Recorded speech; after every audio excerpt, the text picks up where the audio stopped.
By Gift Makoti. He is the Palani family spokesperson. Just share with our viewers what happened. Last night, the father, Ditebogo Senior, was coming back from running his daily errands of Saturday. And just like any other father who's loving and caring, kids will run to you when you open the gate or when they hear the sound of your car. And the young 5-year-old Ditebogo Palani Jr. came out running to greet the dad, or rather meet the dad outside. Unfortunately, at that time, the hijackers had already pointed a gun at the father. And one of the hijackers on the left-hand side of the vehicle started taking shots, and one of the shots hit the 5-year-old. I must also make it clear that Ditebogo did not resist with the vehicle. The vehicle was still taken. And they fired shots. We still don't know why they fired shots, because he was not resisting, he was cooperating with the robbers. What's the mood like inside this family home? The family is listen, I can't find words to express how the family is feeling now. But right now, everyone is in distraught. The community is outraged. Friends and family are coming to pay their respects, and we try by all means to try say the best we can to them. However, the family is really much inconsolable, and we hope they find some comfort with people coming in and out. What's the most important thing that might just bring some bit of relief? Anything from the police, honestly. Anything from the police, anything that can send a bit of hope into this family, anything that can send a bit of hope to the community at large. As you know, crime is a bit rife at the moment in Soshanguve with spikes and rapes and all of these things. Anything that can lead to the perpetrators of this heinous crime to be arrested, that would bring a bit of comfort to this family. The vehicle can be replaced, but and the son cannot be replaced. So at least a bit of comfort can come out from the family hearing something, anything from the police. Could it be that maybe some of the hijackers are known? Often we, especially in certain communities, certain people who commit these crimes are known by community members. Is there a possibility?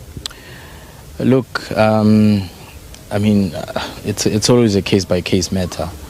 I cannot say they are unknown. They might be known, so I cannot confirm or deny that they are known or not, because we all know that most of the people that commit these crimes do live in our communities, and a lot of people are scared to come out, because if you're a whistleblower and someone is arrested and they're later released, they might come back to hurt you, because in some instances you may find there are some mules within the police force that go out and make the jobs of the police much more harder because of leaking such sensitive information. Obviously the police have confirmed that they are looking for the culprits, but what was their response time like? Because it happened late at night, they kept calling, they popped in, and listen, anything on the present day, we hope that they could have come immediately, but because the young 5-year-old Ditebogo died in hospital, they can't come to the hospital.